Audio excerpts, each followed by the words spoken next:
This session is building relationships between birth and foster kinship families. Why, how, and who, with Marissa Sanders, who is the VA Executive Director, West Virginia Foster Adoptive and Kinship Parents Network from St. Albans.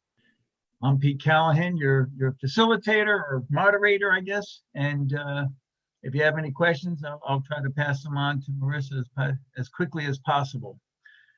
So without further ado, Marissa, thank you. Thank you. Thank you, Peter. Welcome, everyone. I'm glad to see so many people, especially on a Friday morning. I know it's been a week. And I will start by saying that I'll share a little bit of history of the West Virginia Foster Adoptive and Kinship Parents Network, which I founded a little over 2 years ago, as a way to connect foster, adoptive, and kinship parents across the state. I wanted to connect them across agency lines, across county lines, across the I'm kinship, you're foster, I'm adoptive, I used to be foster, all those different lines, so that we could come together for two main purposes. One, to support each other, because nobody quite understands this journey like someone who's lived it. And nobody should ever go on that journey alone. So we needed to be able to support each other and to advocate together, which was one main reason for connecting across all those lines, so that we could have a critical mass to do advocacy at a systems level. So one of my dreams when I started that network was to eventually have a conference, a statewide conference for foster parents, provide information, build community, connect them. And over the last 2 weeks, we have been doing that. So that dream came true, which was pretty exciting. Of course, we're doing it virtually because of COVID. And the reason it's been 2 weeks is because it's been Tuesday and Thursday evenings from 7 to 9. So for the last two weeks, 2 sets of Tuesdays and Thursdays, and then we do have one more session tomorrow afternoon. But I was excited yesterday. One of the participants said they felt like they had built community, and I went, yes, that's a huge win when we're doing this virtually, because it's really hard to do. So I am coming fresh off of that. Our last session with workshops last night. And I'm hoping today to share some video clips with you. We had one workshop session, it was a couple days ago, with a birth parent and a foster parent in West Virginia who built a relationship, and had them talking about how and why they did that, and some of the challenges they faced, some of the benefits. Unfortunately, their audio didn't work very well, so we had to re-record the video yesterday morning. So I don't have it, because it was so recent, I don't have it set out in little clips, so I will have to try to search for them. So if we have time, I will try to share some clips, but it might be a little cumbersome. The other thing that I did in preparation for this, and really for our conference, and trying to find a birth and foster parent to speak at my conference, was I asked my members, which the network has a Facebook group that is exclusive to foster parents. So if there's any foster, adoptive, or kinship parents in this group, you are welcome to join. If you are a social worker, a counselor, or whatever, and you're not also a foster, adoptive, or kinship parent, I won't let you in. Sorry about that. And that's because we need to have a safe space where people can really feel like they can share. But we have almost 1,200 members right now. So I posted in the group and said, who has a good relationship with a birth parent? And then I asked those people to fill out just a Google form so that I could collect some information from them. And most of what you're going to hear in this presentation is from them. In fact, a lot of it is quotes. I thought, can I just stand here and read you these? Because they're really very powerful. So I've included a lot of direct quotes, and they're from West Virginia foster parents, which I think is really important, because a lot of times we hear about these programs and these things, and we think, well, that works in another state where their system is different. That works in that other, thing where they do that thing that we don't do. But these are people in West Virginia who are part of our current system, who built these relationships, and I think they have some really good tips to share.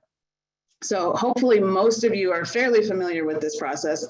I will say that I hear from a lot of foster parents who say, when I got involved, I really wanted to build relationships, and I found with the birth family, and I found that it's been the system that's made that difficult. The court or the worker or somebody didn't want to give me the contact information, and it's been hard to connect. So we'll hear some more about that, but that's part of why I wanted to do this session. And also because the whole system from the feds on down are really pushing for this move toward building these relationships. And because of some of that reluctance in West Virginia, it's really a seismic cultural shift to go from when I started fostering in 2013 there was sort of this attitude, and I hear this from a lot of foster parents even still, well, the birth parents lost their kids for a reason, we shouldn't talk to them, they're not safe. There's sort of this automatic assumption. And so we're trying hard to start to shift that culture, which is why we had the sessions at our conference and why I wanted to talk to all of you today. So why build these relationships? Found a couple of quotes from the Birth and Foster Parent Partnership, put together a great toolkit. There's a link at the end of this PowerPoint, and it has a ton of different sections and different tips. And so I've taken some research and some quotes from them. Children thrive in a community of strong families. So if we can all support each other and being strong families, they're going to thrive. Children and youth will thrive when the important adults in their lives build relationships and institute policies and practices to support these relationships. Here's a whole lot of research. I'll try to just go through some of these. So early research and field knowledge confirm that there's lots of benefits to children when we build these relationships between foster and birth parents. It ensures that the birth parents, and really all the parents, have the basic health, developmental, social, emotional, etc. information to meet the children's needs. When a birth parent doesn't have their child for a while, it's really hard for them to meet all those needs if they haven't had that emotional information, that basic health information. What's the doctor saying? How are they doing in school? And it's difficult for a foster parent getting a child without that information either. So if they're able to talk and share that, that's helpful. Ensuring that children feel the security of knowing that the adults they rely on for care are working together in their interests. So knowing that there's not this tension, they're not arguing with each other, they're not working at odds, they're working together in a united front really helps the children feel more secure. Coordinating adequate health, mental health, education, other services, all of those things can happen in concert when we're working together. Maintaining the relationships that are the most important to children and youth. And as a sidebar, I'll mention when we worked on the foster parent and foster child's bills of rights in 2020, there's an item in the foster child's bill of rights that says that they have a right to maintain relationships that are important to them with caring adults or with important adults in their life, I think is how it says. And I fought really hard for that one. And that's because I've heard youth who've aged out of foster care or spent a lot of time in foster care say, I never learned how to build relationships or maintain relationships over time because I moved around so much that it was hard to know because I lost contact with all those people. So it's really important for kids to be able to maintain those relationships and see how that works. Even when things get difficult, doesn't mean we cut off the relationship. And so they can learn those skills. Improving stability and continuity for children and youth in foster care, and then encouraging the development of natural supports. So when families can connect, they can be natural supports for each other. Here's a little more research. I won't go over all of this, but basically it says that several studies have shown that contact between children and their birth families and between foster families and birth families benefits the children, can predict reunification and strengthen the chance of reunification, helps kids learn to form new relationships with fewer difficulties, and that disruption of that parent-child attachment can be detrimental to their well-being. We know most of this, but there are links there. This PowerPoint, I did not get to Sam in time to get on the website ahead of time, but I will send it to him. So what are some barriers and challenges? I mentioned some of this at the beginning. People have said, and the foster and birth parent we had speak at our conference said the very first challenge they faced was the court. The court said, well, you're not allowed to go on this trip with the foster parent or your former foster parent. In that case, the child had already reunified. And they said, well, we're not fostering them, so we're going to go. Sometimes the courts or not being invited to MDTs and court hearings, which is often a way for foster and birth parents to connect, an opportunity for them to meet. Some people have reported that workers were reluctant to share contact information or to have them meet and communicate directly. Certainly fears, foster parent fears of what if this birth parent is unsafe? What if they show up at my house? What if they say something that I have to, then deal with that triggers the child? And of course, the birth parent fears, is this parent person trying to keep my child? Do they want to adopt them? Are they telling them bad things about me? All of those fears. Judgment, there is actually, I found an article that said judgment is the #1 problem. So that goes into that fear piece. When we fear something, we tend to judge and come up with all kinds of stories about them. The sort of the elephant in the room is many foster parents get involved because they want to adopt.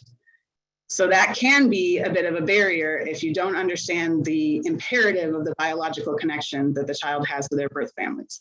So even if you do end up adopting, it's really best for that child if they and you are able to have some kind of relationship with the birth family so that they can know where they came from and answer their questions. But that desire does sometimes, I hear from foster parents who are like, why? I got into this to adopt, so why would I want to do that? So that's part of that cultural shift that we have to do. And then lack of opportunity to connect was something cited by several foster parents as just not seeing the foster parents, not being in the same room or the same meetings. And so it was a little bit harder to connect. Any questions so far? Or anything I should? Trying to check the chat here. Okay. Yeah, so far, no questions added. Okay. So what are the steps? Looking through all of the different responses from foster parents and the research, it all seems to start with that initial contact. Obviously, you can't have a relationship without that. And then there's every single foster parent I've talked to and birth parent cited a gradual process that they went through, sometimes very structured and very intentional in order to build trust. And then making sure that there was some kind of ongoing contact regardless of the outcome of the case, even if it led to termination or adoption or relinquishment of rights. So when we talk about initial contact, a lot of times a lot of states have talked about icebreaker or comfort calls. I'm going to talk about that more in the next slide. I could do a whole workshop just on that, or someone could. Letters or emails with pictures is one that I heard from a lot of foster parents, that was a fairly easy way to start. It's sort of non-threatening. It gives people time to think about their response, process the information. Sometimes the initial contact, this is from West Virginia folks, sometimes it's at in person at a visit or a court hearing or a doctor appointment maybe. And sometimes it's initiated even by the foster parent or the birth parent who may have questions. So icebreaker or comfort calls, and some of you probably have heard of these. In some states, they are mandated. Minnesota, I know, just passed a law requiring that comfort calls be made within the first, I believe, 24, might be 48 hours. So in some states, it's a requirement that the foster parent reach out to the birth parent right away. These are usually calls that are facilitated by a caseworker or sometimes a peer, like a foster parent mentor or a peer advocate. They're generally within the first 24 to 48 hours of placement. And there's a lot of exchange of basic information. So I'm the parent who's caring for your child. One of the goals is to set the birth parent's mind at ease. So I want to reassure you, I'm not trying to take your child from you. I want to care for them and I want to support you in this process. And then there's sharing important information about the child. So when a child comes to my home, typically the caseworker does not know if they're allergic to, certain foods, if they hate hamburger or chicken, what kinds of things might calm them down. If they're very upset, am I best off to rock them and hold them or to let them have some space?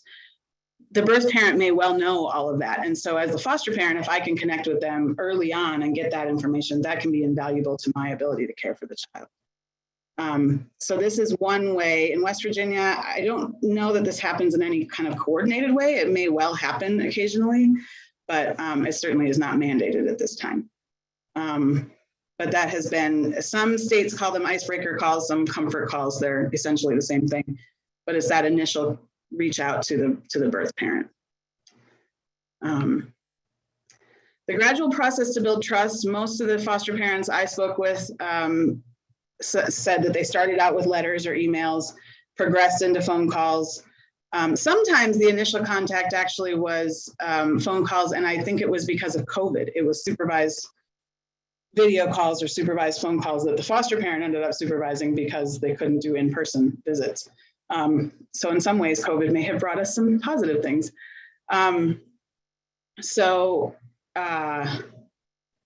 Letters and phone calls, I'm sorry. I got sidetracked for a minute. And then from calls, they would progress into supervised in-person visits in public. Now, obviously, if the case is still ongoing, this is going to be dictated generally by the courts and the workers. But sometimes even this process even applied after adoption or after termination, where foster parents were trying to build that relationship. So they would start out meeting the birth parent in public somewhere, supervising the visit. Eventually, they might invite them to their home, or the birth parent might say, you know, come to my home. And then in an adoptive situation, if they're feeling comfortable, they would progress to unsupervised in-person visits, which if you look at this, it looks very much like what happens in a case as well, typically if the goal is reunification. So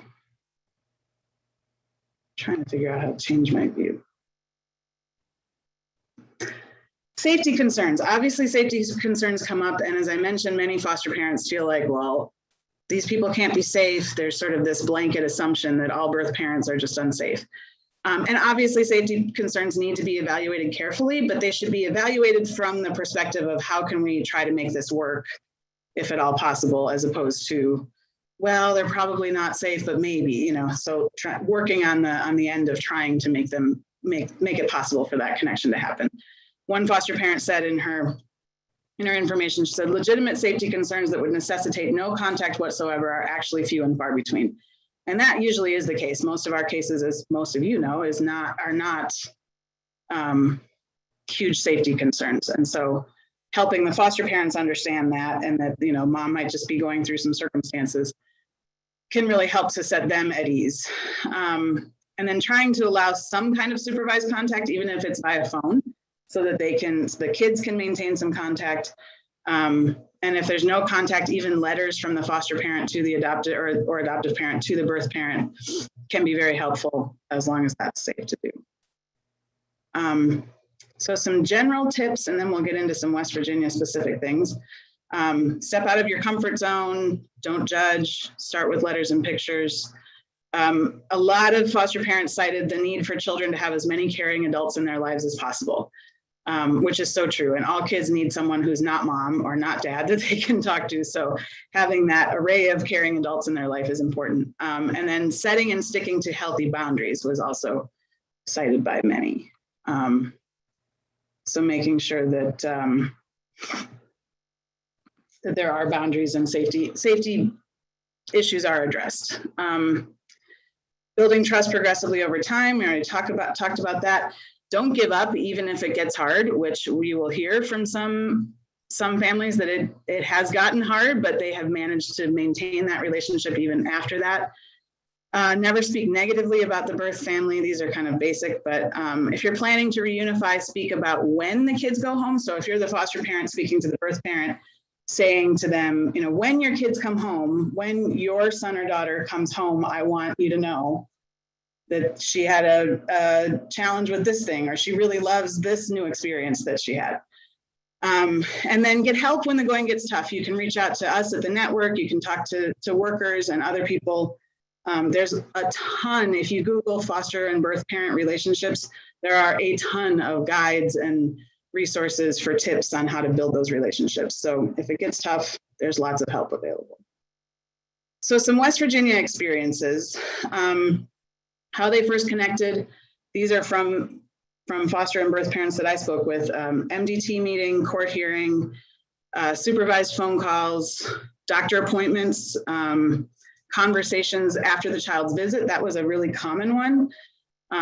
So when the child, if they were picking up or dropping off the child, then they would get a chance to talk to the birth parent. Then phone calls and pictures shared between the parents, letters sent to visits, and then sending cards and handmade gifts for holidays at visits usually, or via mail.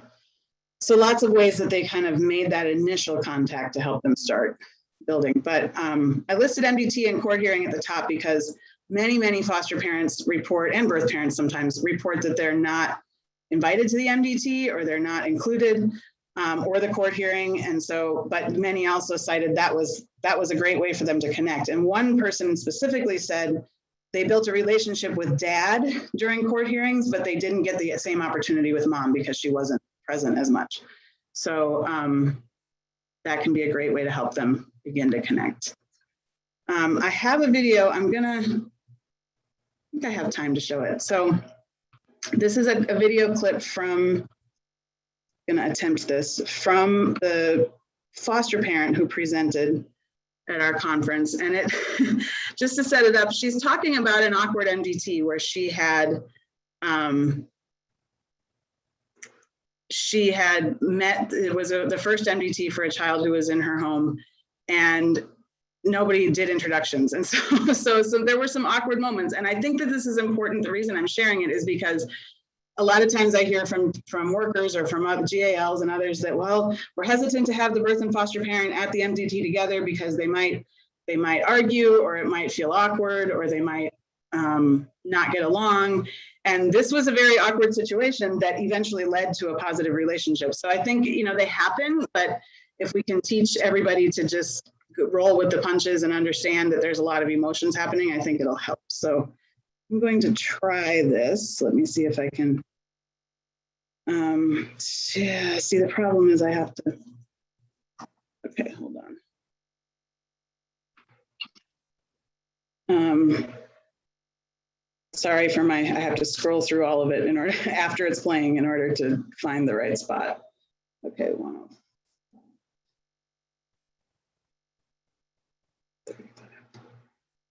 okay, we'll try this. Oh, I didn't share my sound, did I? There's a thing on the share screen. It says share sound. Okay. Obviously new. Their 5-week-old is not writing them a letter. But But the end of, sorry, this is the wrong one. How did it get to there? It's in the wrong place. All right, I tell you what, I will come back to that. Sorry about that. Go back to the PowerPoint. I'll show that one at the end if I can find it. Where was I? There we go. Sorry, I have multiple things open on my screen. So some tips from West Virginia foster parents. The best advice I can really give is to really try to empathize with where the parents are coming from, what shaped the trajectory of their life, how did they get to where they are, et cetera, and having empathy is huge. And I think that empathy is sort of the opposite of judgment. If we can build empathy and try to reduce or get rid of judgment, that will help build these relationships significantly. For us, it was emphasizing to the parents that we are the kids' safe place until the parents can get back on their feet. The goal is not to keep their kids, we want them to go home too, and we're advocating for both. So for me, reading through these stories from West Virginia foster parents was really heartening and gave me a lot of hope for moving forward with shifting toward this model in the state. And I hope that it does that for you too. Now, there we go. Some challenges that our West Virginia foster parents and birth parents experienced. Foster parents said my own judgment or reluctance to connect with the birth parent, but once I got past that, it worked. As I mentioned, corridor worker discouraged contact, lack of opportunity to connect. Boundary issues were certainly, and the learning how to set boundaries. Sometimes foster parents are not as skilled as that, or birth parents might not be either. So helping them learn how to set and stick to boundaries is important. And then one person cited a failed reunification that brought up all kinds of emotions and challenges. So here's one of those when the relationship got tough. I actually had to testify in court against our elementary age child's bio mom. That was extremely hard because my testimony was very damaging in her case. I didn't know if we could make it past that, but we did, and we've made it past every other obstacle since. I really feel like she will be in our lives forever. That to me was amazing, that we could have, you could testify against the birth parent and still end up having a relationship with her, is really, really impressive that they were able to build past that. And I didn't cue up the video clip of it, but the foster parent in the session that we had, and I should mention, that video in its entirety will be on our website in a week or two once the conference is over. You'll have to register to view it, but once we have a chance to edit everything and get it up, that will be up there so you can watch it. But she mentioned a situation where she had to call CPS on one of her birth parents that she had built a relationship with. And she said, I didn't know if we were gonna get past that, but they did. And about a month later, she said they didn't let me see the children for a month, and then all of a sudden I got a text asking if I wanted to see them. So it is possible to build past even those really, really difficult relationships. I think that if they can form a bond and build some trust, then it's worth it. Benefits from our West Virginia families: ongoing contact with the child after reunification. That's one of the biggest ones I hear. Regardless of the reason that a child leaves your home, if you're a foster parent, there's always going to be grief when that happens. Even if you think that reunification is a great thing, they're still leaving and it's still difficult. But if there's an opportunity to maintain that relationship and still be in the child's life, then that's beneficial for the foster parent, for the child, and hopefully also for the birth parent, especially if you can be some of those natural supports. Learning about the child's needs and how to handle specific situations. I mentioned that already. Helping reduce trauma for the child by making reunification more likely to succeed. So if I can be the babysitter, if I can share resources and advice and support with birth mom, then I'm more likely to help her or birth dad be successful in that reunification. Adding new family members. Many foster parents who have done this successfully talk about how their family grew exponentially and they have this extended family of birth family members and how they've benefited from that. For adoptive families especially, it helps kids answer their questions and address the curiosities that they have about their birth family while they're still safely in your home, so they're under 18. The foster parent in my conference session mentioned that as well with her one adopted child, that their goal is to make sure that he gets to meet and see his birth mom when she's in a better place, but hopefully before he's 18, so that they're still able to monitor and keep that safe. Because most of us know once kids turn 18, they have all that curiosity and they can go do whatever they want, and they very often will go find their birth family. So if we can help them build that to be a healthy relationship, then that will help them long term. And then helping birth parents be more successful in parenting and in life. We had one West Virginia foster parent who said that she worked with the birth mom to help her get a GED, get into college, get a job, get housing. So they've been able to help them not just with parenting, but here's some more quotes. If you wish to have any opportunity to maintain some contact with the children that you've grown to love, then you need to build a relationship no matter how difficult it is at first. So if the goal is reunification and you know that's going to happen, or you expect that to happen, then that really is a key to making sure you get to still be part of that.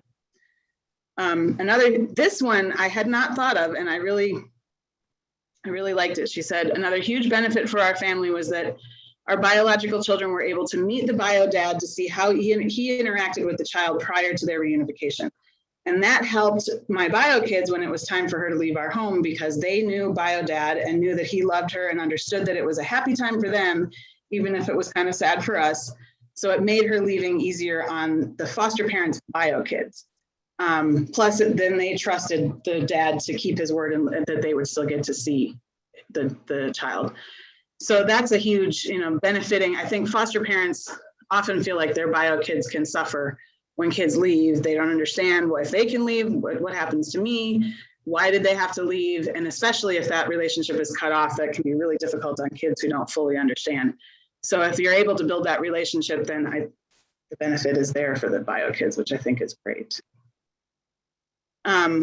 Somebody said, I asked her for advice on certain behaviors or navigating specific situations with the child. She asked for clarification about things like what to expect from the MDT or court. So that mutually beneficial, I can get some help from you, I can explain some of the system to you, hopefully, can be really beneficial, I think, for both parties. All right, we're going to try another video clip here. See if this works this time.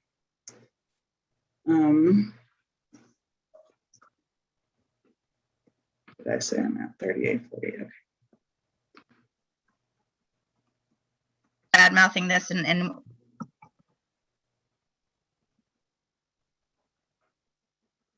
38. Excuse my having to get to the spot here. keep her in. Did I share? Okay. But at that point, the drug use was pretty active. Did I not write any of these down? Right. I'm in the wrong one. Sorry about that. I was still figuring this out late last night because we just recorded this yesterday. Where I was at. Reunification.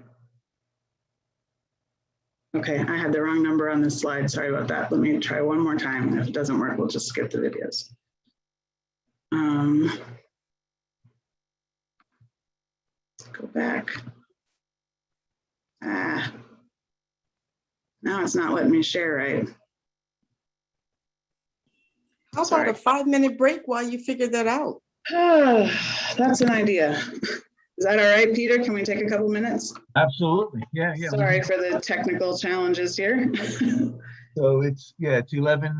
So if we can get back, 5-6 minutes there, that would be great. Okay, sorry about that. No, you're good. Everyone take a break for 1 second here. Okay. Let me figure out. Why is it not sharing my? Get Brian in there for you. It's just not sharing the right screen. Every time I hit the video, it's not working. It's not. What do you see on your screen? I see a woman whose head's cocked to the. Oh, okay. Well, that's not what I see. So there we go. That's why I'm seeing the PowerPoint for some reason. All right, let me. If she was, Okay, now we're in the right spot. Okay, you got it. So yes. This is what I get for trying to use video that I just made yesterday. But I think it's really valuable, so I wanted to try to share it. No good idea goes unpunished, It's true. Nor does any good deed. So what time did we say we'd start again? We got about 3 minutes or so. Okay. 11:05, 11:06. Okay. Maybe I So can. far, the only people are making comments through it, about foster parenting in their counties, but nothing of that other people are kind of talking about. But and I'm asking for clarification on one because I'm not sure who the question is geared towards. Yeah, I'm looking at this last question and I'm confused. Yeah, is that from William? Yep. Yeah. I tried looking up before to see if it was in connection to another one, but I didn't see it. Oh, I think he means, are they providing information about the support? I'm not sure which support he means. Or does he mean the network, which? Yeah, I had asked him in a private message who the question was geared to.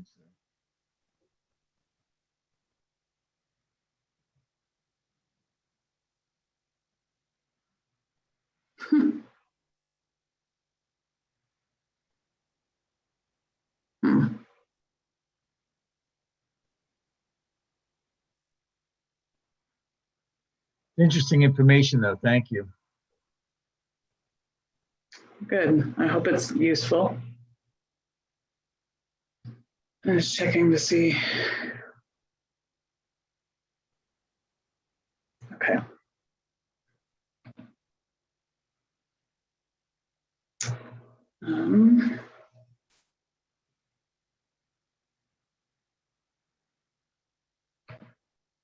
Another minute or so. Sure.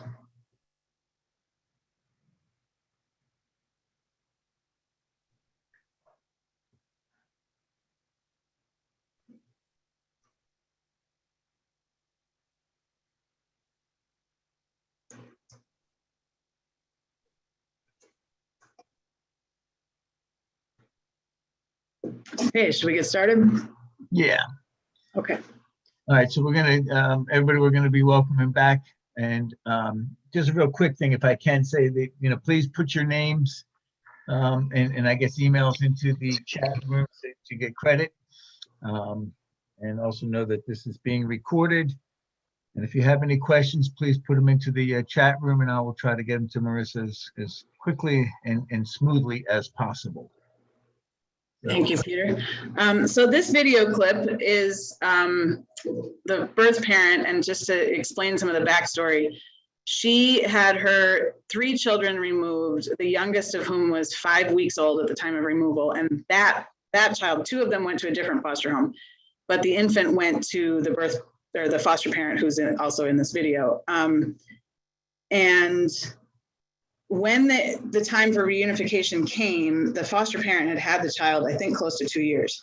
So the court didn't order a slow transition, but the foster mom and the birth parent worked out a slow transition together, rather than just sending the kid home the next day after the hearing or something. They worked it out where, you know, the first week the foster parent had the child for 5 days and the birth parent had him for 2. And then the next week it was 4 and 3, and then 3 and 2, you know, so they 3 and 4. So they worked it out so that she could slowly transition into having the child back. And this clip is her talking a little bit about how valuable that was and how important the relationship with the foster parent was after reunification, especially after not having her child for so long. And the reason it was so long is because she was in long-term rehab and working to recover. So, like I said before, in June 2015, when I got them back, had they just been thrown back at me?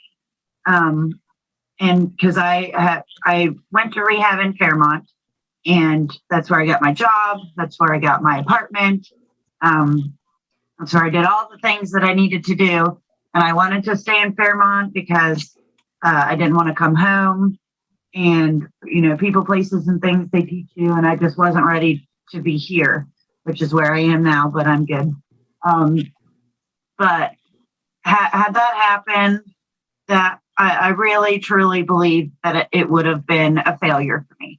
Not that I don't want to say because I would have gotten high and lost them, but just that I didn't even know how to be a parent, really, because at the time when I lost them, Isaiah was 3, Elijah was 1, and Mason was 5 weeks old. So, and I was on drugs as a parent for all of their whole lives. So I didn't even know how to be a parent. And I literally learned that from Wendy. I didn't learn that. Unfortunately, I didn't learn that from my mom. I didn't learn that from my dad. Maybe a little bit from my sister who had the 2 older ones, because she kind of raised me and my other sister because my mom was never home. But at the same time, I didn't know what I was doing. So just because I went through this 2-year-long process, and you know, I was learning things on paper, and I knew morally, like, all those things. But Wendy, like when I got them back and we did the phone conversations, and I'd call Wendy and ask her, you know, X, Y, and Z about Mason, or about all of the kids, anything that was going on. Like, Wendy was the one I told, because first off, if I needed anything, resources, she always referred me to resources like HUD at the time. I had gotten on HUD. Just everything I needed was with Wendy. Like, she was just the woman who had it all and she just knew everything. Okay. So that's a clip. Just, I wanted to highlight how important that relationship was for her after reunification and how it helped to support the success of that reunification. Because of course we all want reunification to be successful.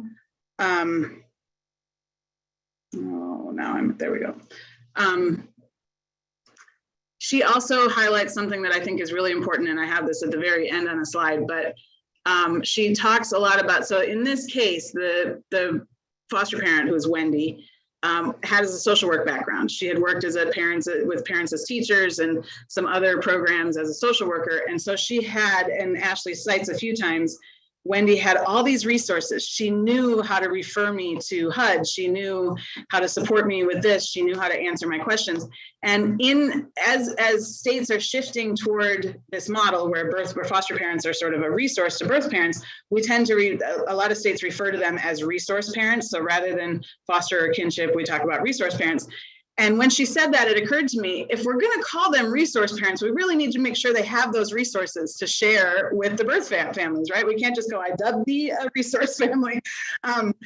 because many foster parents come to me looking for resources. So there's a whole lot of training and background. And Wendy also talks about how she had that background, but her husband did not. So she was forever sending him to workshops and training so that he could also be a resource. But I think that that's really a key as we move forward with this model, is making sure that we're providing plenty of training to our resource families so they really can be a strong resource. A couple more tips. The main thing that helped was reassuring both my foster son and bio mom that I am not here to take her place or to try to keep him away from her, that my job is to keep him safe, but I'm here as a resource for both of them, and that I'm cheering her on in her efforts to get her baby home. Thought I had another one on there, but it's not showing up. So some tips for kind of all foster parents that our West Virginia families had: show them that you care, make them, the birth family, make them feel important and heard. When speaking about them to the child in your home, refer to them as moms, your mom, your dad, when you're talking to the child.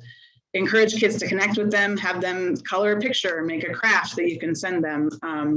If there's not contact, I've even had therapists suggest that I have kids color a craft or a picture and make something and put it into a box to share with them later. Give them pictures, that give the birth family pictures of the kids. And this, I loved this quote from one of the foster moms. She said, when visits and phone calls weren't safe, I met up with birth mom and had her make a recordable storybook for my adopted daughter because it had been so long since she'd heard her voice. So that's an adoptive mom who understands the value of that connection. And even when it wasn't safe for her to be having regular contact with her birth mom, she made a way to make sure that she could still remember who she was. And showed that birth mom that that was important to her and that she wasn't wanting to cut her out of her life, but needed to wait until that was safe. More tips: judgment can have no place if you truly want a relationship. Do not expect them to be you. Most of these are direct quotes. Recognize that they're different from you, but that does not mean that they do not have something worthwhile to give to the children. When bio-parent relationships aren't possible, by all means consider extended family relationships. We have grandparents, cousins, half siblings who are all part of our extended family. A child can never have too much love and connections to their family of origin help them feel safe and connected. So even if you can't work with birth mom or dad, making sure that you try to connect with the grandparents or the cousins or the aunts and uncles.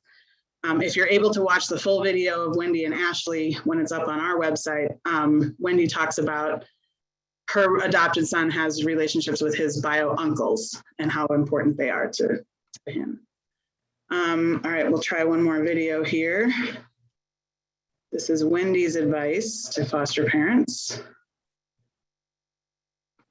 And it is at. But it was just like,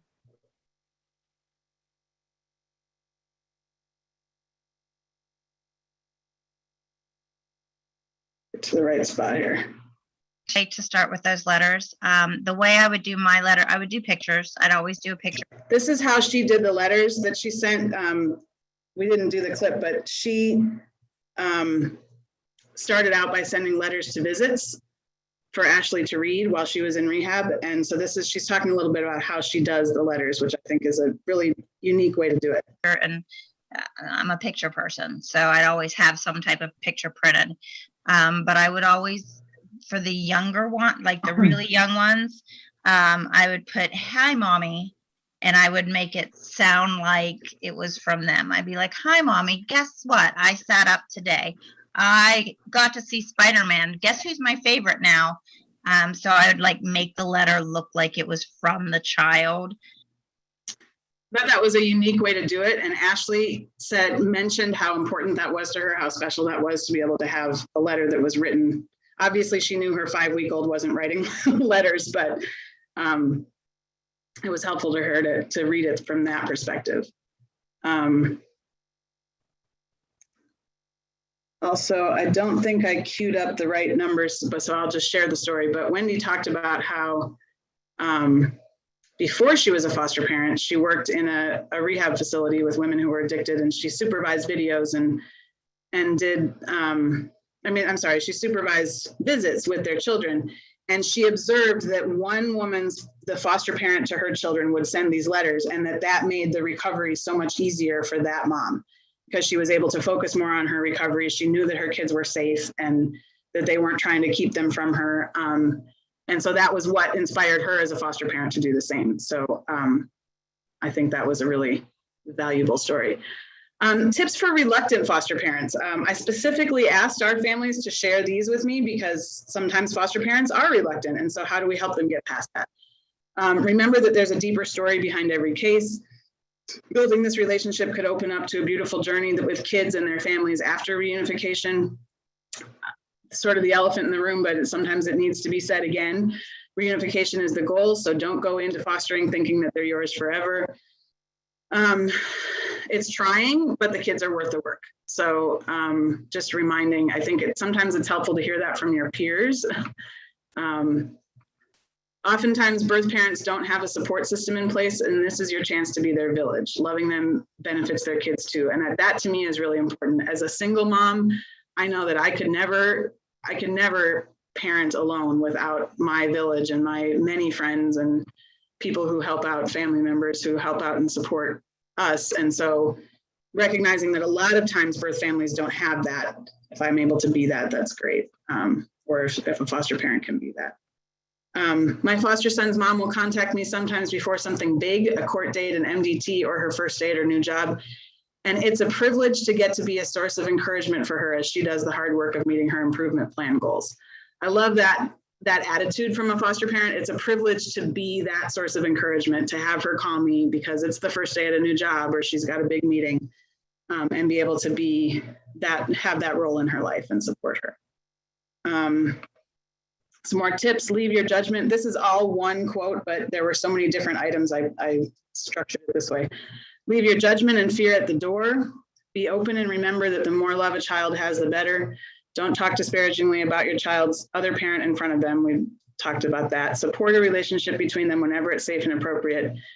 I love this one. When you have to maintain safe boundaries, do it in a kind way that leaves the door open for improvement. Right now, it's not safe for you to have contact with your child, but I will still send you letters. And when you get to a place where it's safe, we will restart this process.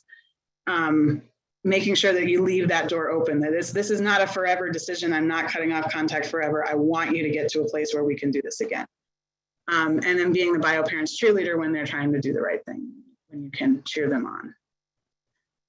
One thing I had to learn was to not expect our bio moms to have it all figured out and to be able to care for the boys on their own. At the same time, I had to learn to let them be who they are and not take the attitude that their way was wrong and mine was right. We had to find a balance, and that took a lot of work on both sides. And I think that's a really important point. It takes time to build that balance. It takes time to sort all of that out. And it takes a lot of work on both parties, not just the foster parent or just the birth parent. But when you can do that, and when you can remember that it's not about who's the better parent or whose way is right or wrong, but rather you might have a different way of doing it, but we can support, as long as the kids are safe, we can support each other in that. I think working to build that balance is really valuable. Dealing with those feelings that a lot of foster parents have. A few people had some comments about that.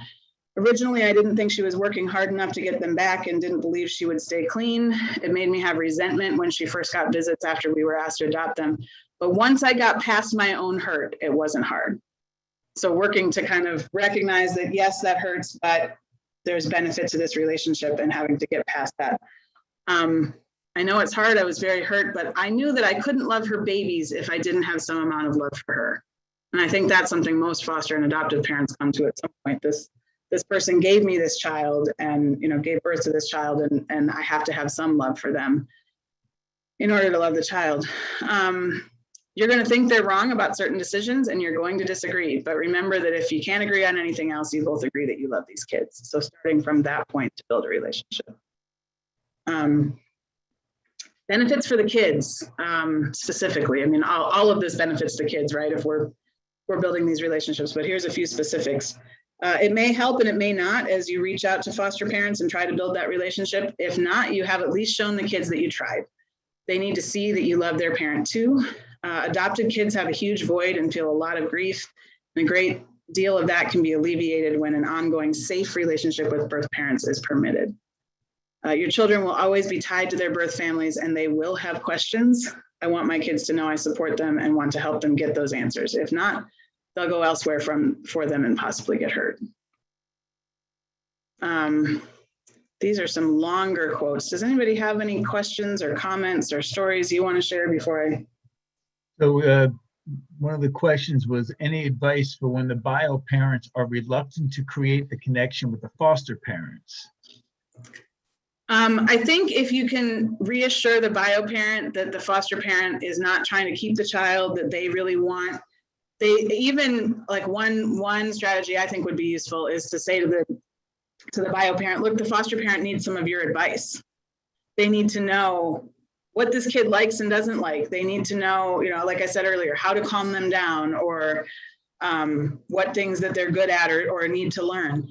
So structuring it as sort of like you have advice and valuable information that the foster parent needs might help them feel like, oh, okay, that's going to benefit my child. And it's not just about, well, they have the kid and they have all the power. I have some because I have knowledge and I have information about the child. So that's one strategy. I think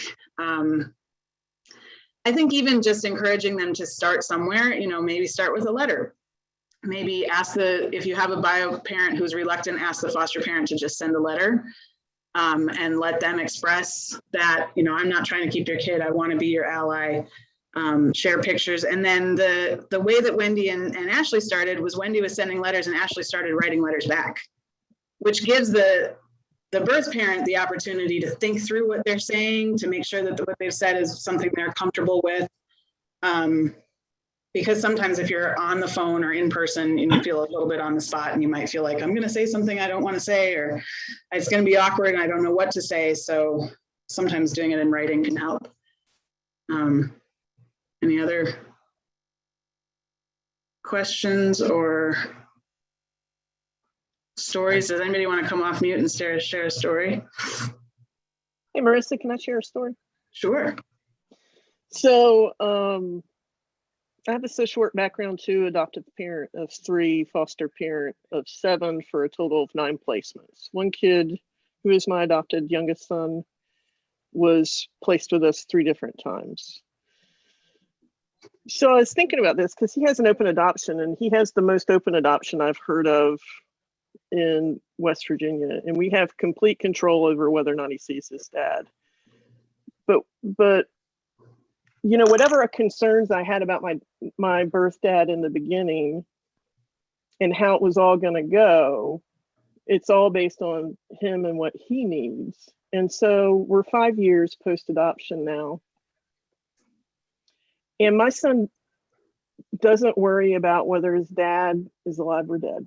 Like, I think that's the thing that gets lost sometimes in the discussions with maybe resource homes or, you know, as these kids love and worry about their parents. And for the ones that know their parents, now when we're talking about kids placed as infants, it's a different discussion, but they still wonder and worry about their parents. And it tends to be far worse or far better. But the reality is so much easier to deal with. And the fact that he sees his father maintained all the paternal connections. So he knows how his grandmother's doing. He knows how his papa's doing. He knows his aunt, uncles, and cousins. And if I was honest about when this first started, I would have never said it would be as good as it is today. Has it been completely smooth? No, but my son thrives because he knows his dad. And because he knows his dad's had additional children since he was removed. He knows his siblings. My son has the biggest definition of family of any person I've ever met. And it's because we could work through it all. So, you know, for the benefit of the children, I think this is a critical piece. And not all birth parents can do it. I mean, some birth parents post involuntary termination of parental rights are still blaming someone or something else for what happened. And those parents probably are not going to be helpful to the child's growth and development. But if they can get past that and accept that somebody else is going to raise their kid and loves their kid, and more importantly, doesn't want to completely exclude them, because you can do this in so many different levels. But my son sees his dad whenever he wants, and it's about once a week right now. And it's been good. I mean, Dad and I and his new wife were all sitting at the baseball game this week. And that's what helps him grow and develop. And it's just been way better for my son and for us, quite honestly, as a family, than I ever thought it could be. So I just want to say that, you know, this is taught in pride, but it has to have the support, you know, at all levels to really happen. And everybody has to understand that mistakes are going to happen, and relationships are messy, and it's not going to run perfect. But the most important thing is to keep trying. Really appreciate your presentation and your work. Thank you so much. Well, thank you. And thank you so much for sharing that. That was wonderful. And I'm going to ask for more stories in a minute. I like it when I don't have to be the only one talking. You know, you get sick of hearing my voice. But I see a good comment / question in the chat. It says, I've seen on several occasions that the DHHR will tell a foster parent that the kids are going up for adoption when the parents have not been adjudicated. And the case isn't at that point yet, but feeling like it needs to be mentioned to get the kids placed. And then the system sometimes doesn't want the bio parents and the foster parents to have that contact or to develop relationships. That actually happened to me with my very first placement. They told me that day that the adjudication was like less than a month away, and they were going to terminate, so I should figure out by then if I wanted to adopt. They did end up terminating, but it took a lot longer than that. And now that I know what I know about the system, they shouldn't have been mentioning that early.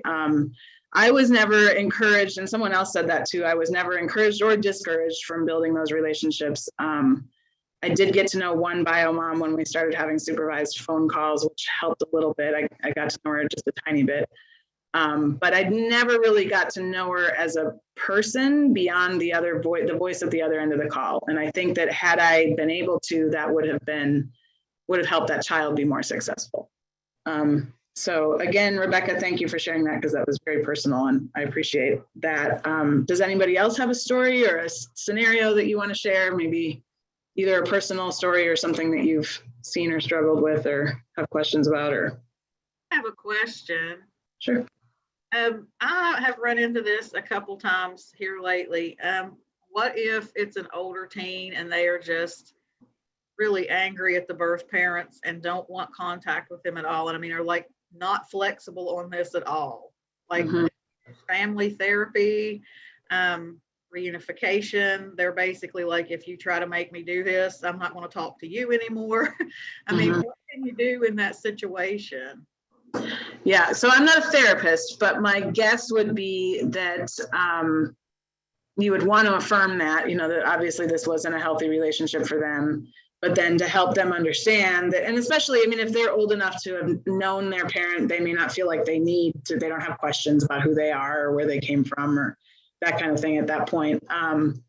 So they may just not feel the need to have that relationship. I think my gut is that, and anybody else can weigh in on this, but my gut is that helping them to just keep the door open. You don't have to talk. I would support them in you don't have to go see them. You don't have to talk to them on a regular basis, but even if you just send a Christmas card once a year, even if you just something to keep that door open so that if at some point in the future you want that relationship, you still have that connection. And if they're not open to that, as the foster or adoptive parent, I would probably ask if it was okay for me to keep that door open, for me to have a relationship, even if the child didn't want to. But does anybody else have any advice or thoughts on that?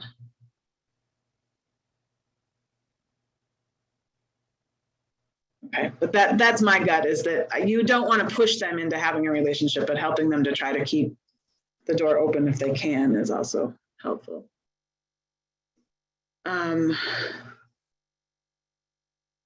Anybody else? Story or questions? share an I have experience. a question. I'm wondering where you would find like resource parents, and how do you know if parents are assigned to a resource parent? So in West Virginia, we're still, I mean, technically resource parents are just foster and kinship parents. There's not like a separate category of these are resource parents. It's just in states that have kind of really embraced this model, they've started referring to all of them as resource parents instead of foster kinship. But in that process, I think as we sort of shift to that model, we have to make sure that we're really training and preparing them to be resources and not just labeling them resource families. I mean, I think what you're kind of getting at is how do you know if the foster parent is open to this kind of strategy? And I think that takes, hopefully if it's a foster parent, their child placing agency can take some time to ascertain that in the PRIDE process and the certification process. And hopefully they're talking about it. Not just mentioning that we need to partner more or talking more about it isn't gonna get us there. We have to do some extra training and some extra support. As I mentioned, in a lot of the states where those comfort calls are mandated, they're actually facilitated by a worker or a peer mentor. So helping families kind of figure out how to navigate that. But I hope that as we're recruiting new families, we're starting to recruit people who, but again, it's a seismic cultural shift. So it changes that we have to change the way we talk about foster parenting. I often say when I tell somebody on the street that I'm a foster parent or I was a foster parent, now I'm adopted, I'm not fostering currently, but if I say that, the image in their head is like some monster lost their kid and this angel came in and rescued them. And that image does not help build these relationships. Right, that doesn't help the foster parent. If they have that image in their head, that's not going to help them. Why would I want to build a relationship with this person that I see as this horrible monster? So we have to really change the whole culture around foster care in order to get there. But I think that we're starting to see that, and these stories help me. Does that help? It does. Thank you very much for your presentation. I think that this is a great beginning to build that culture. I think that I work mainly with moms who have lost their children. And so, a lot of the times what I'm working on is how to build that bond and attachment with an infant that they may have lost, because they're so concerned on how they're being cared for in those visitations that they're missing those opportunities to build the relationships. And so I just think this would work wonders, like to help alleviate some of that so that we can build that bond and attachment for that child early on. Mm-hmm. Yeah, no, I agree. Oh, what'd I do? Okay. Anybody else before I go to our long quotes here? I think these are some really powerful quotes.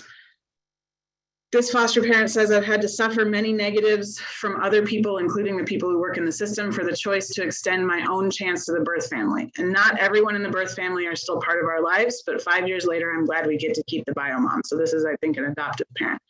Just because the court system gave them a chance doesn't mean that chance was fair. I wanted to make my own decision and not cut people out of my kids' lives based on what other people told me.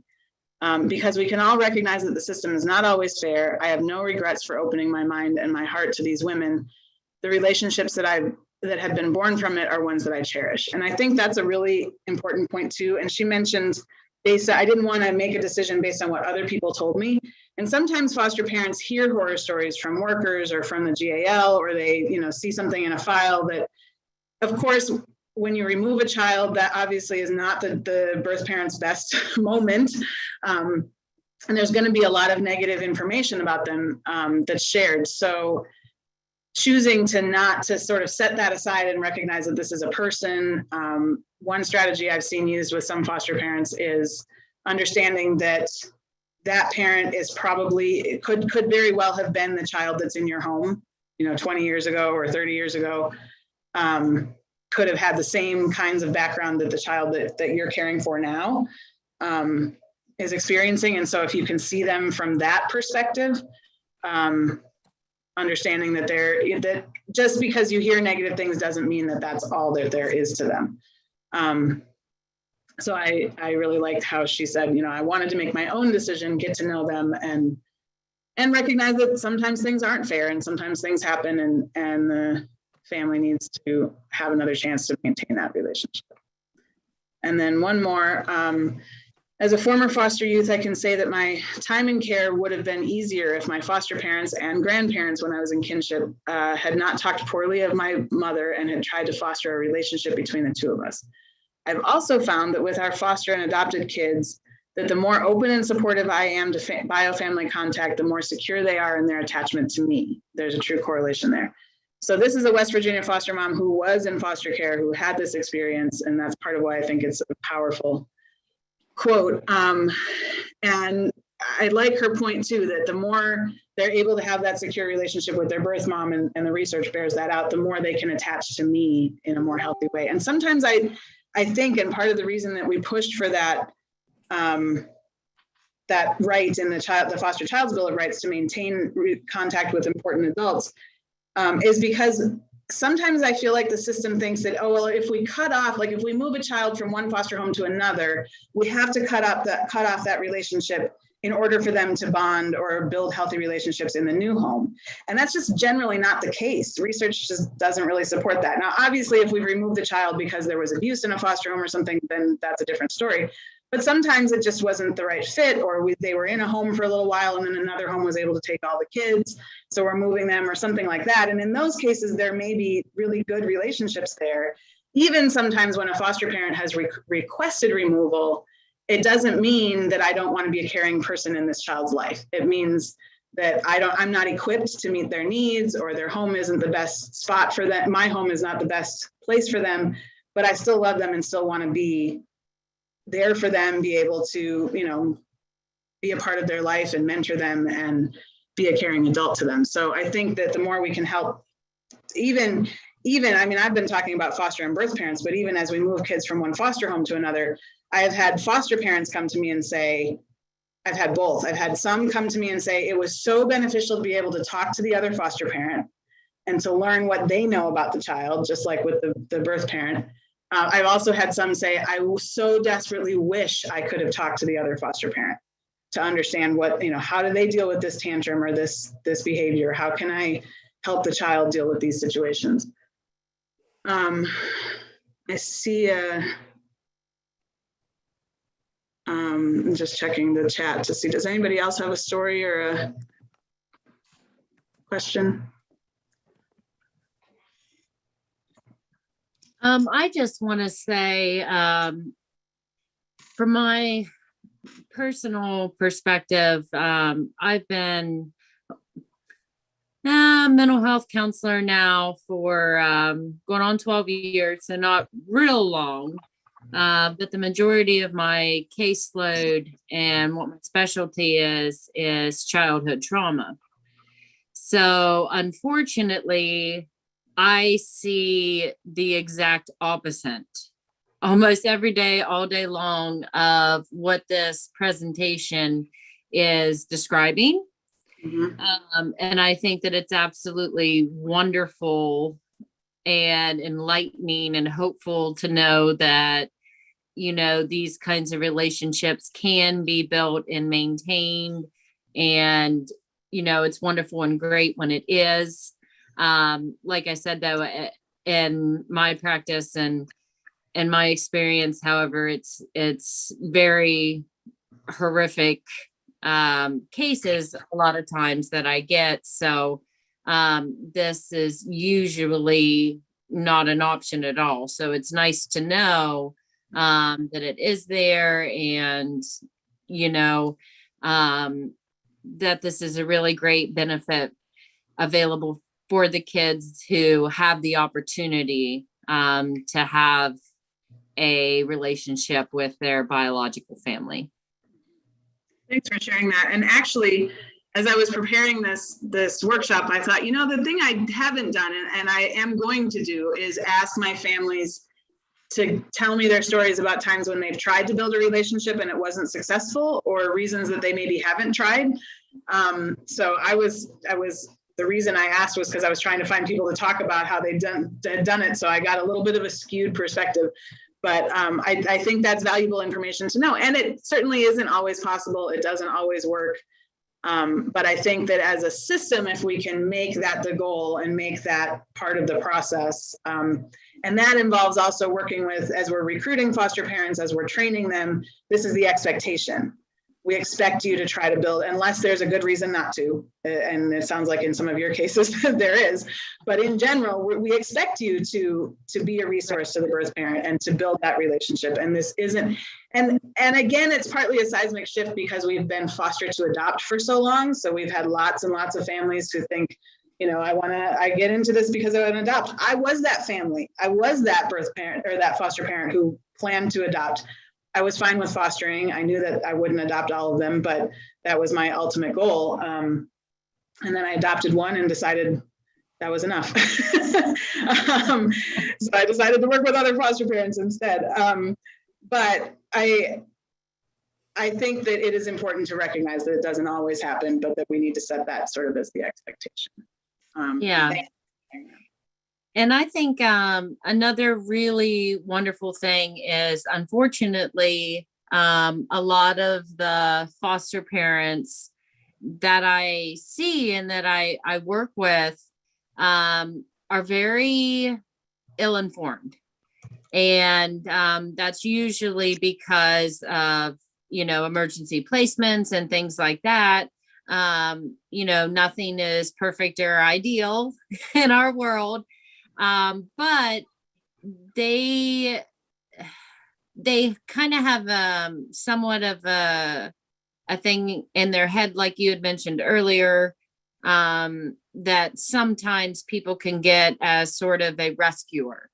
I'm gonna swoop in and be this rescuer, and the issues that arise oftentimes, and please, anybody, comment on this.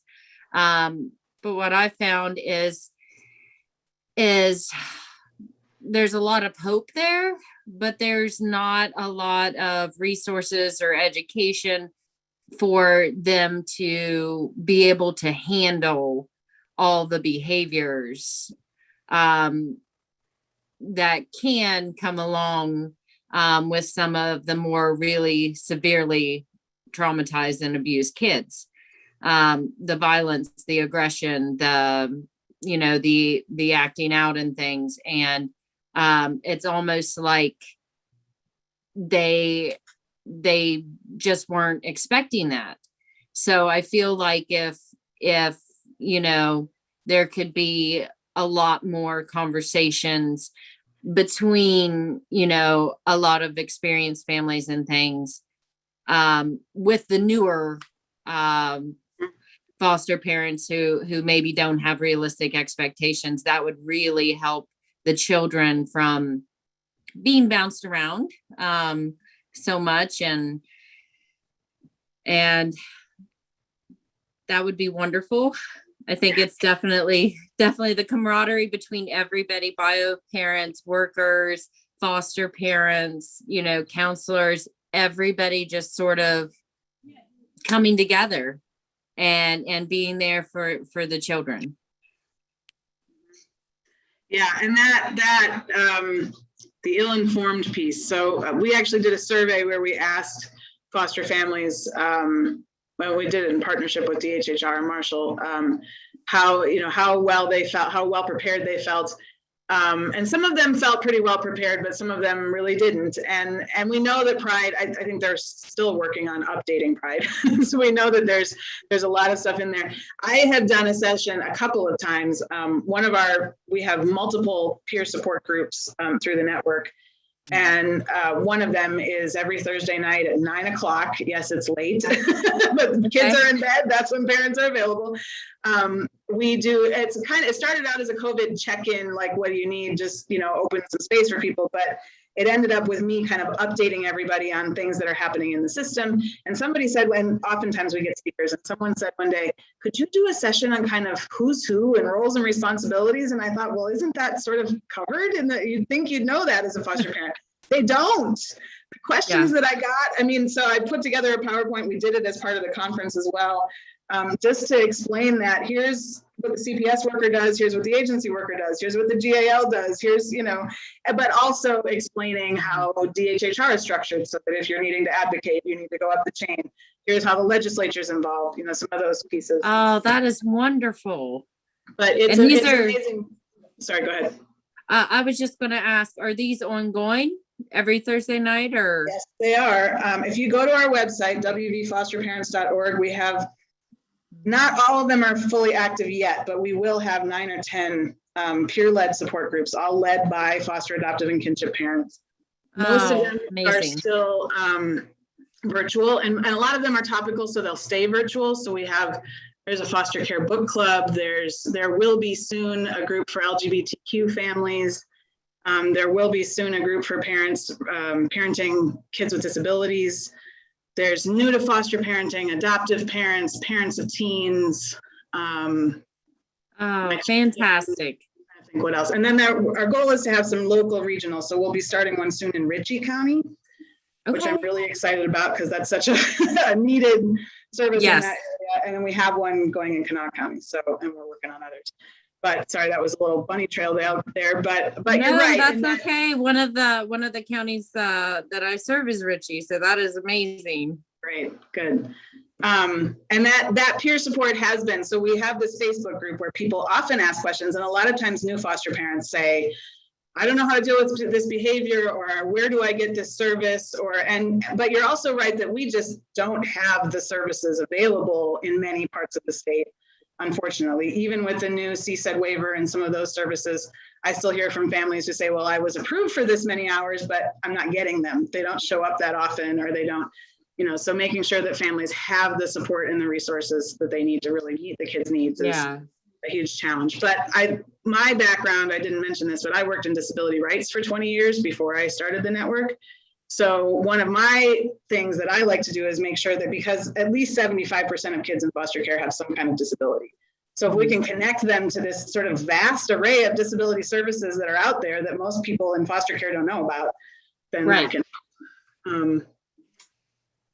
So I'm just checking the chat to see if there's. Yeah, and this will be wonderful because, in keeping with in keeping with the bio family, some of them have never done this before and are, extended relatives, great grandparents and things, and they don't know about the hierarchy or what services are out there or anything. So this is wonderful, and I'm so happy I was able to attend today.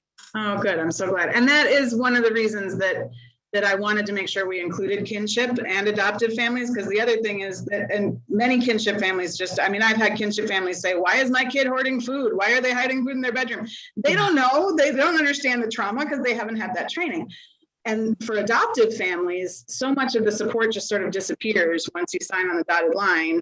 And then it's hard to reconnect. It might be 5 years before the kid has significant issues that you don't know how to deal with. And then reconnecting to those resources in the system can be difficult. So making sure that we're supporting families post-adoption. I did see a question. Yeah, somebody asking what the website address was.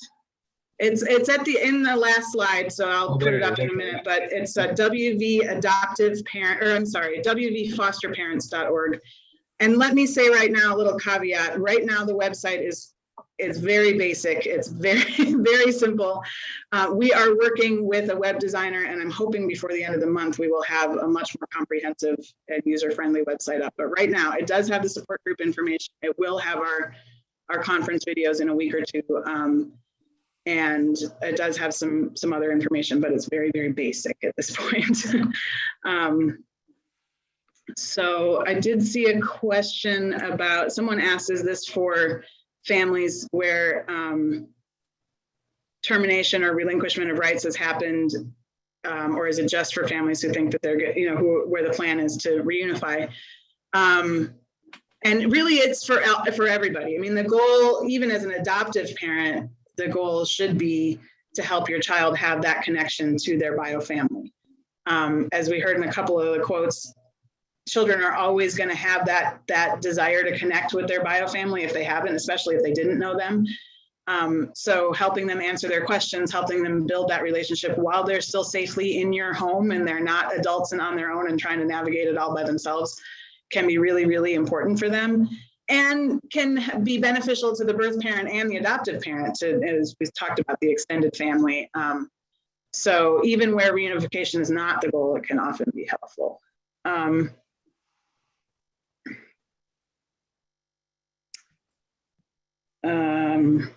Just checking for any other questions. It's been my experience that kids want to know where they came from.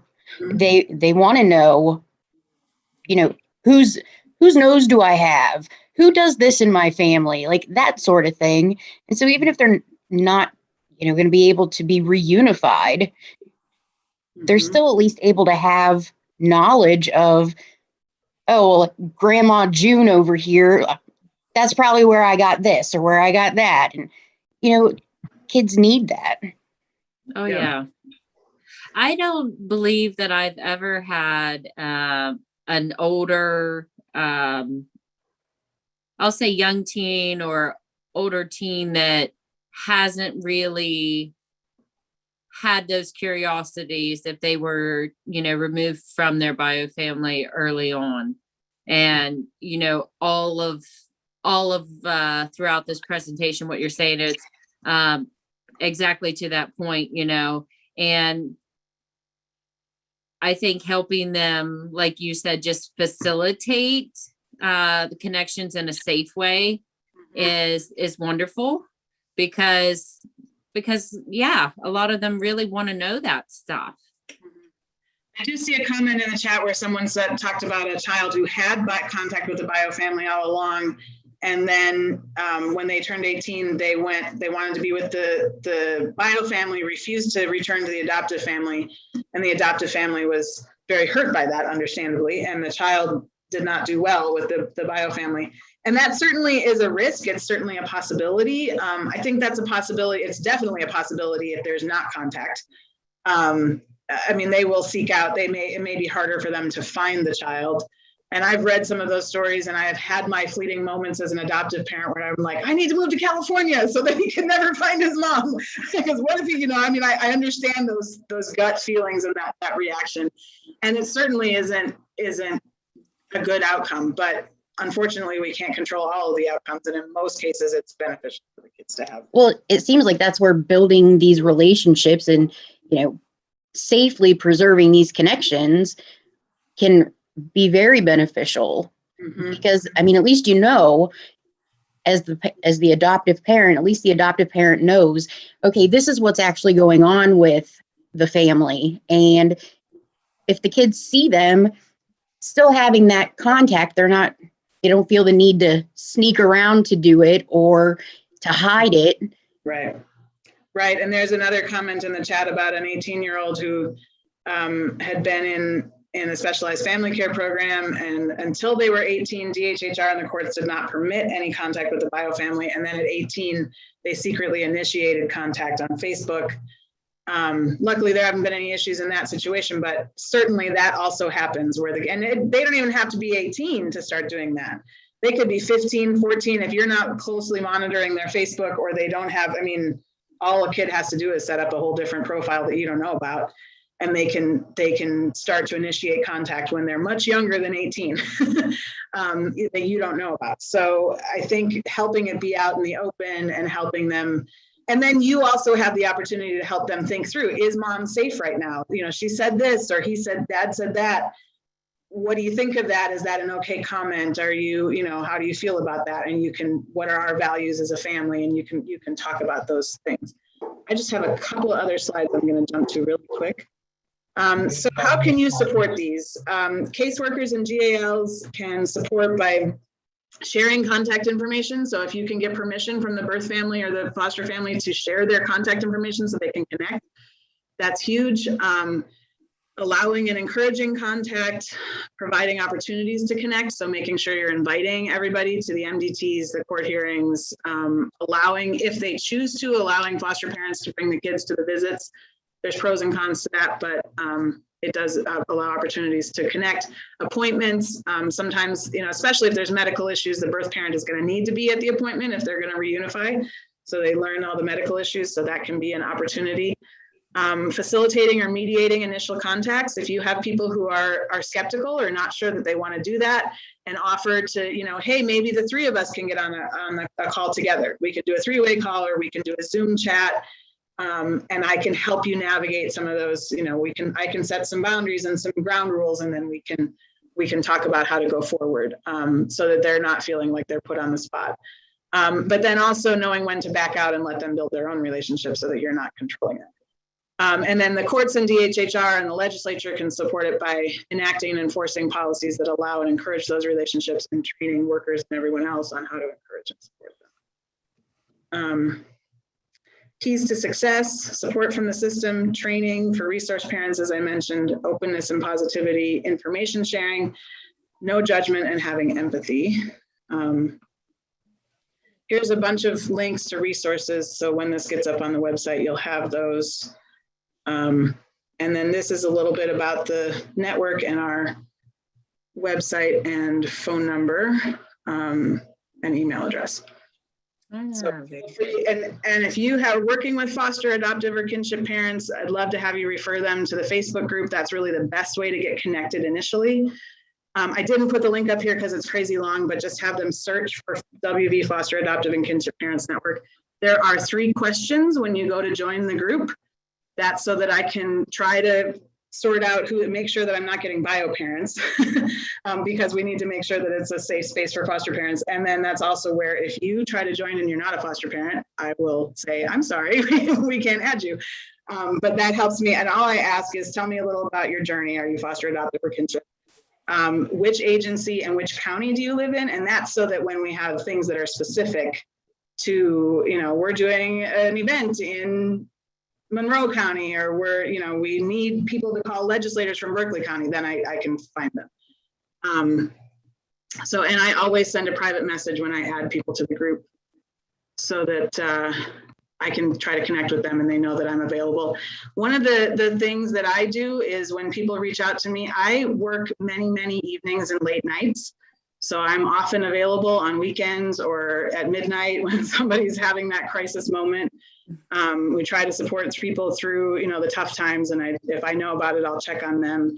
If I see someone post that they just got their first placement, I will send them my cell phone number and say, call me 24/7. And if I can't, then we have other parents who are willing to do that.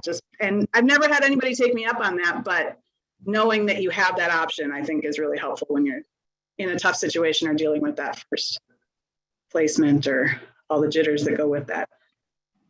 I think we're down to 2 minutes. Does anybody have any other questions or comments? I'm not seeing anything. Presentation comments. People are saying how it's helpful because they're in the situation, they're working with foster families and they want more information. So it was all positive feedback here. Good. Also, if you have families who are needing training hours, we just did 8 hours worth of workshops and those videos will all be up on our website, and they'll have to register to view them, but then they'll be able to fill out an evaluation and get a certificate. And then we also have all the support groups up there. So, well, I guess with that, thank you all for being here and for your stories and your questions. And please use us as a resource, share us with foster, adoptive, and kinship families.